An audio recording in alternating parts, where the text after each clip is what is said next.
శ్రీ సచ్చిదానంద సద్గురు సాయినాథ్ మహారాజ్ की జై. జై గురుదేవ దత్త సాయినాథ్ మహారాజ్ की జై. సాయి స్వరూపులారా, ప్రేమ స్వరూపులారా, ఆత్మస్వరూపులారా, అందరికీ నా ఆత్మీయ వందన. సాయిబాబా వారి యొక్క జీవిత లక్ష్యం ఏంటి, వారి బోధలేంటి? సరే, బాబా వచ్చాడు, ఏంటి ఆయన ఏమి ఇచ్చిపోయాడు, ఆయన వల్ల మనకు ఒరిగింది ఏమిటి? అవతారకారి అదే కదా అంటారు. ధర్మ సంస్థాపన కోసం వచ్చానంటాడు భగవంతుడు. ధర్మ సంస్థాపన ఆయన ఉద్భవించగానే ఆ ధర్మం అలాగే ఉంటుందా? మరలా దుష్టులు వస్తూ ఉంటారు, మరలా యుగయుగాల యందు ధర్మస్థాపన జరుగుతూ ఉంటుంది. కానీ ఆయన యొక్క అవతార కార్యాన్ని వారి భక్తులుగా మనం చెప్పుకునేటువంటిది ఏంటి అంటే, బాబా ముస్లింలు మరియు హిందువుల మత సామరస్యాన్ని బాపెందుకు వచ్చినటువంటి అవతారము. ఆకారంలో మాత్రం మ్లేచ్చునిగా, ఆచరణలో మాత్రం హిందువుగా ఉన్నటువంటి అవతారం సాయినాథుడు అనేది మనం చెప్పుకుంటూ వస్తున్నాం. ఇకపోతే ఇక్కడ 17వ శతాబ్దంలో రామదాస యోగి పొంగోడు అనేటువంటి ఆయన వర్ధిల్లాడు. మన శివాజీ గారి గురువు అయినటువంటి ఈయన హిందువులను, గోబ్రాహ్మణులను మరియు మహమ్మదీయుల నుండి రక్షించు లక్ష్యమును వారు చాలా చక్కగా నిర్వర్తించారు. అలాగే గతించిన 200 ఏళ్ల పిమ్మట మరలా తిరిగి, బాగా గుర్తుంచుకోవాలి, మరలా తిరిగి హిందువులకి ముస్లింల మధ్యన వైర్యం ప్రబలింది. ఇక్కడ ఏ జాతిని మనం సమర్థించేది లేదు, ఏ జాతిని మనం నిర్లక్ష్యంగా తోలనాడేది లేదు. ఎందుకంటే ప్రతి జాతిలోనూ మూర్ఖులు ఉన్నారు, అజ్ఞానులు ఉన్నారు. కాబట్టి అలాగే వాళ్ళ మధ్యన వైరం ప్రబలినప్పుడు మరలా తిరిగి సమైక్య భావాన్ని నెలకొల్పుటకు సాయిబాబా అవతరించాడు. ఎందుకు బాబా అవతరించారు అనేది మనకు చక్కగా ఇచ్చారనమాట. ఇచ్చి ఇక్కడ వారి మధ్య సమైక్య భావం. సరే, ఆయన బాబా ఎప్పుడూ ఒక మాట అంటుండే, హిందువుల దైవమగు శ్రీరాముడును మహమ్మదీయుల దైవమగు రహీమును ఒక్కరే, వారిరువురి మధ్య ఏమీ భేదం లేదు. శివకేశవుల మధ్య భేదం లేదు మన హిందూ ధర్మం చెప్పేది. అంటే అట్లని చెప్పి శివుడు మా శివుడే గొప్ప అని వాళ్ళు, మా విష్ణువే గొప్ప అని వీళ్ళు కొట్టుకొని వస్తున్నారు. అలా కాకుండా మత సామరస్యం కదా, వాళ్ళ మతాచారాలు వాళ్ళు పాటిస్తారు, మన మత ఆచారాలను మనం పాటిస్తూ, మన సంప్రదాయాలను మనం గౌరవించుకుంటూ, మన యొక్క ఏదైతే చెప్పున్నారో, మన పూర్వీకులు ఏదైతే చెప్పి ఉన్నారో దాన్ని ఆచరించుకుంటూ పోవడమే మన ధర్మం కదా అన్నాడు. వారిరువురు అట్లయినప్పుడు వారి భక్తులు అసలు వాళ్ళే కొట్టుకోరు నాయన, వాళ్ళకెద్దు మధ్యలో వారి భక్తులు ఎందుకు మీరు కలహం ఆడుకుంటున్నారు, ఎందులకు అజ్ఞానులారా? ఏమన్నాడు? అజ్ఞానం, మత జాడ్యంతో ఉన్న వాళ్ళు అజ్ఞానులు.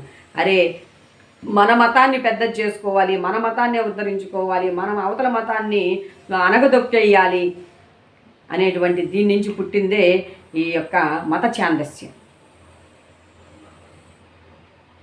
చేతులు కలిపి 2 జాతులు కలిసిమెలిసి ఉండు, బుద్ధితో ప్రవర్తించు. బుద్ధి ఎప్పుడైతే సద్బుద్ధి ఉంటుందో అప్పుడు మాత్రమే సదాలోచనలతో, సత్ప్రవర్తనతో ముందరికెళ్తారు. లేదంటే ఆ ఎదుటి మతం వాడిని చంపైనా, వాడి శవం మీదైనా మన మతాన్ని కాపాడుకోవాలనేటువంటి నీచ దుర్మార్గపు ఆలోచనలు చేస్తూ ఉంటారు. అందుకని బుద్ధితో జాతీయ ఐక్యమత్యములు సమకూర్చండి. వివాదముల వల్ల కానీ, ఘర్షణల వల్ల కానీ ఏ ప్రయోజనం లేదు. ఈరోజు నువ్వు తీసుకెళ్ళి ఏదేదో ఎక్కడెక్కడో దాచిపెట్టి వాళ్ళకి మన మతాన్ని చేసుకుందామని చెప్పిన దానివల్ల వాళ్ళ మతం ఉద్ధరింపబడేది లేదు, వాళ్ళ మతం ముందరికి వెళ్ళేది లేదు. మనం అలాగే మన సమన్వయంతో, సంయమనంతో పాటిస్తూ, శాంతితో చక్కగా ఒకరికొకరు చక్కటి అవగాహనతో ముందుకు వెళ్తే, ఆయన ఏమన్నాడు? వివాదాల వల్ల కానీ, ఘర్షణ వల్ల కానీ, ఘర్షణ అంటే ఒకరికొకరు నువ్వెంత నేనెంత దెబ్బలాడుకొని, నాకు మతమే గొప్పది, నీ మతం అట్లాంటిది, ఒకరి మతాన్ని ఒకరు ద్వేషించుకుంటూ, ఒకరి మతాన్ని ఒకరు కించపరుస్తూ మాట్లాడి ఎంత అవివేకము, ఎంత అజ్ఞానము. నీ మతంలో ఉన్న వాటిని నువ్వు ఆచరించుకుంటూ, నువ్వు గౌరవించుకుంటూ నువ్వు ముందుకు వెళ్ళు. ఎవరొద్దన్నారు? ఇతర మతంలో వెలుపెట్టి వాళ్ళలో ఉన్న లోటుపాట్లు పాటిస్తూ ఉన్నప్పుడు నీ మతం గొప్పతనాన్ని నువ్వు చెప్పవయ్యా బాబు. ఎవరైనా అంతే, మన హిందువులమైనప్పుడు మన మతం గొప్పతనాన్ని మనం చెప్పుకుందాం, అంతేగాని ఇతరుల యొక్క మతాల్లో ఉన్నటువంటి వాటిని మనం తోలనాడేటువంటి అధికారం కానీ హక్కు కానీ ఎవరికీ లేదు. బలవంతంగా మా మత మార్పిడి చేసేటువంటి దుర్మార్గమైనటువంటి పని కూడా అవసరం లేదు. భగవంతుడు ఇట్లా మీరు ఇతరులతో పోటీ పడకండి, మీ యొక్క వృద్ధిని మేలుని చూసుకోనండి, భగవంతుడు మిమ్మల్ని రక్షిస్తాడు. ఇంకా ఇక్కడ ఏం చెప్పాడు, అసలు ప్రతి ఒక్కరూ ఈ జీవన్మరణ పోరాటంలో మోక్షం కోసమే కదా పునరపి జననం పునరపి మరణం అని వస్తూ ఉన్నాం. యోగము, త్యాగము మరియు తపస్సు, జ్ఞానము ఇవి కూడా మోక్షానికి మార్గాలు అన్నాడు. యోగం అంటే ఏంటి, నీ యొక్క మనోయోగ సాధన అంటే మనసును అంతర్ముఖం చేసి ఆత్మవైపుకు మళ్లించడం. దాన్ని అటువంటి యోగం ద్వారా, త్యాగం ద్వారా, తపస్సు ద్వారా, తపస్సు అంటే ధ్యానం, ఈ జ్ఞానం ద్వారా, జ్ఞానం ఎప్పుడైతే ఉంటుందో అప్పుడు ఎవరు కూడా మనం కించపరుచుకోము. ఎవరి యొక్క వృద్ధిని వాళ్ళు చేసుకుంటూ మనం 100% ఖచ్చితంగా హిందూ ధర్మాన్ని కాపాడుకోవాల్సినటువంటి బాధ్యత ప్రతి హిందూ మీద ఉంది. అలా అని ఇతర మతాల్ని, అవతల ఉన్నటువంటి మతాన్ని మనం వ్యతిరేక మతంగా చూసుకుంటూ దాన్ని దూషిస్తూ దాన్ని చేసేటువంటి అధికారం ఏ ఒక్కరికి లేదు. ఎల్లప్పుడూ మీరేమైనా చేయగలిగినచో ఎల్లప్పుడూ మీరు మాత్రమే చేయండి. సంగ్రహంగా బాబా యొక్క ప్రబోధము ఇదే అని చెప్తూ ఉన్నాడనమాట.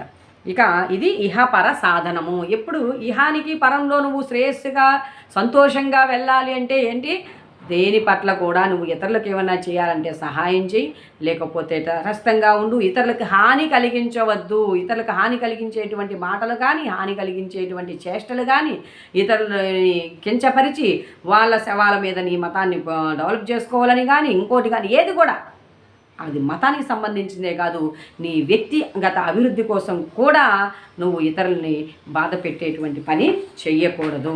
ఇలా చెప్పినటువంటి ఆయన మామూలుగా చెప్పాలంటే ఆయన ఇంకోటి కొట్టుకోండి, చావండి, చేయండి, మీరు అది చేసుకోండి ఆయన చెప్పుండవచ్చుగా, ఎక్కడా లేదే. బాబా యొక్క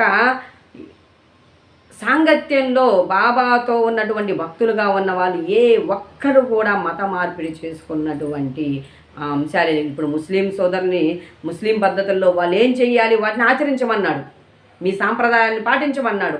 అలాగే హిందువుల్ని, హిందూ ధర్మాన్ని పాటించమని చెప్పాడు. హిందూ ధర్మంలో ఉన్నటువంటి ఆధ్యాత్మిక గ్రంథాలని చక్కగా ప్రతిరోజు ప్రతి నిత్యము స్వాధ్యాయం చేయమని చెప్పినటువంటి గొప్ప గురువు సాయినాథుడు.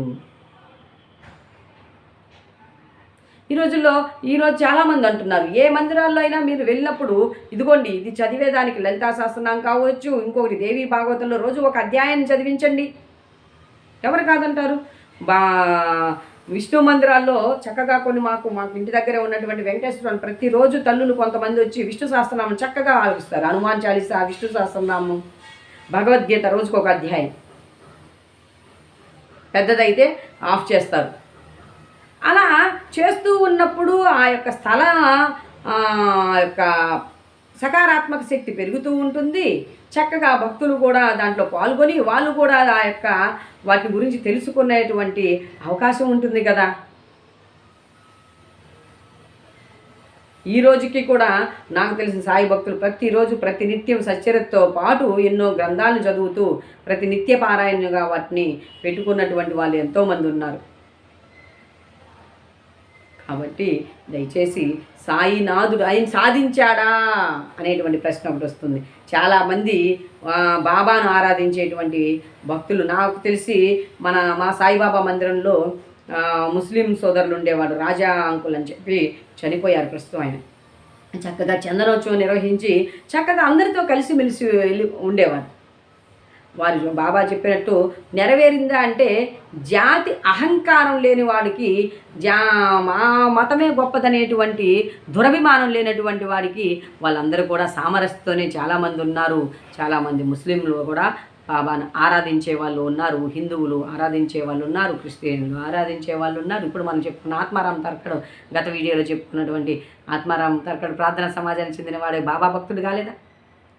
భగవంతుని గుణగణాలను ఇచ్చి ముందుకు వెళ్తూ ఉంటాం, అంతేగాని ఆయన ఏ మతము ఏ కులం అనేది కాదు.